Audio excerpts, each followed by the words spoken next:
మీరు ఎంత సంపాదించినా నెల చివరికి డబ్బు మిగలడం లేదా? అయితే ఈ వీడియోని చివరి వరకు చూడండి. ఇప్పుడు చెప్పబోయే 10 చిన్న టిప్స్ వల్ల మీరు ప్రతి నెల వేల రూపాయలు సేవ్ చేయగలరు.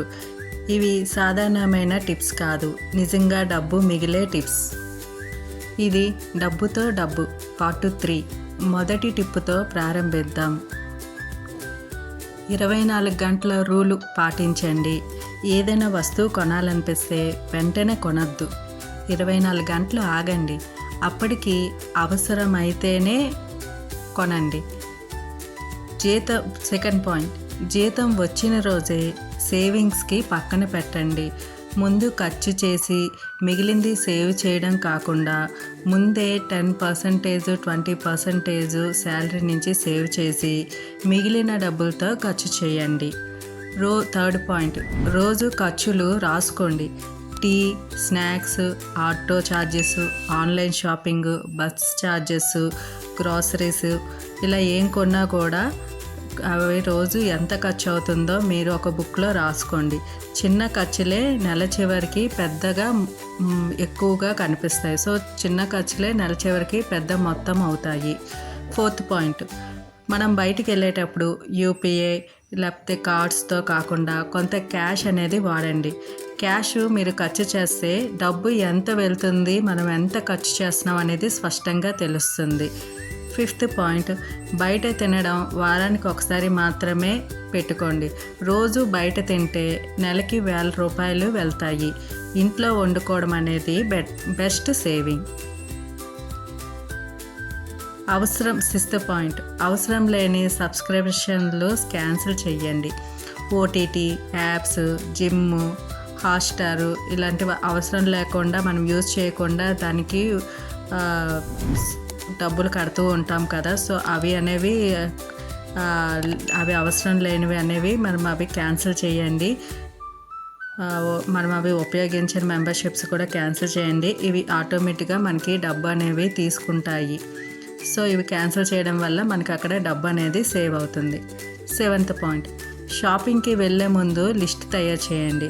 లిస్ట్ లేకుండా వెళ్తే అవసరం లేని వస్తువులు కూడా ఎక్కువగా కొనేస్తాం. ఫర్ సపోజ్ గ్రాసరీ షాప్కి వెళ్తాం, అక్కడ ఏంచి మనం కొన్ని తీసుకోవాలని వెళ్తాం, కానీ అక్కడ చూసే ఐటమ్స్ బట్టి మనము ఎక్కువ కొనేస్తాము. సో అలా కాకుండా ఒక లిస్ట్ ప్రిపేర్ చేసి ఆ లిస్ట్లో ఉన్న సామాన్లు మాత్రమే మనం కొనుక్కోవడానికి వెళ్ళేటట్లు ఉండాలి. అలాగే మనకి 8th పాయింట్, ఆఫర్లు చూసి కొనద్దు, అవసరం చూసి కొనండి. మనకి 50% ఆఫర్ అని ఉందని అవసరం లేని వస్తువు కొంటే అది సేవింగ్ కాదండి, ఖర్చు అవుతుంది. సో మనము షాపింగ్కి వెళ్ళేటప్పుడు కానీ క్లాత్స్ గట్రా తీసుకునేటప్పుడు, బట్టలు తీసుకునేటప్పుడు అది 50% ఆఫర్ ఉంది, 2 కొంటే వాటి ఫ్రీ, అలాంటివి మీరు కొనకండి. ఎందుకంటే దానివల్ల కూడా మనకి ఎక్స్ట్రాగా ఖర్చు అక్కడ అవుతుంది. సో అది కూడా ఒక రకంగా వాళ్ళది బిజినెస్. సో 50% ఆఫర్ ఉంది, మనకి తక్కువకి వస్తుందని మాత్రం అలా కొనకండి. అవి అవసరం లేని వస్తువు అయితే అది కొంటే అది సేవింగ్ కాదండి, మన ఖర్చు కిందకే వస్తుంది. థర్డ్ది 9th పాయింట్, ప్రతి నెల ఒక నో స్పెండ్ డే పెట్టుకోండి. వారానికి 1 రోజు లేదా నెలకి 4 రోజులు ₹1 కూడా ఖర్చు చేయకుండా ప్రయత్నించండి. ఆ రోజు ఇంట్లోనే ఉండి మనకి ఏం కావాలో ఫుడ్ మనమే వండుకునేటట్లుగా మీరు ప్రిపేర్ చేయండి. ఇంట్లోనే సరదాగా అందరూ ఏవైనా క్యారమ్స్ ఏదో ఆడుకునేటట్లుగా అలా ప్లాన్ చేసుకోండి. బయటికి వెళ్ళకుండా ఉంటే మనకి ఖర్చు అనేది తగ్గుతూ ఉంటుంది. సో వారానికి 1 రోజైనా మనము బయట ఖర్చు చేయకుండా ఉంటే అలా కూడా మనకి నెలకి 4 రోజులు ₹1 కూడా ఖర్చు చేయకుండా ఉండేటట్లుగా మనము ప్రయత్నం చేయండి. నెక్స్ట్ 10th పాయింట్, చిన్న మొత్తాన్ని ఆటోమేటిక్గా సేవ్ అయ్యేలా చేయండి. రోజుకి ₹50 లేదా ₹100 కూడా ప్రత్యేక సేవింగ్ అకౌంట్ లేదా ఆర్డీలోకి ఆటో ట్రాన్స్ఫర్ అయ్యేలాగా సెటప్ చేయండి. మీరు కొంచెం అమౌంట్ తీసుకున్న రోజుకి ₹100 సేవ్ చేయగలరా, లేకపోతే ₹1000, లేకపోతే ₹50? సో అది పక్కనే అనేది పెట్టండి. అది ఏంటంటే అది వేరే అకౌంట్లోకి ట్రాన్స్ఫర్ అయ్యేటట్లుగా చేయండి. అది ఒక సేవింగ్ అకౌంట్గా ఉంచండి. లేదా ఆర్డీ అనేది పర్ మంత్ మనకి ఒక ₹1000 సేవ్ చేయగలము అని అంటే ఆర్డీఐలోకి అది ఆటోమేటిక్గా మన శాలరీ పడిన తర్వాత రోజే మనకి అకౌంట్ నుంచి ఆర్డీ అకౌంట్కి అనేది ఆటో ట్రాన్స్ఫర్ అయ్యేలాగా సెటప్ చేయండి.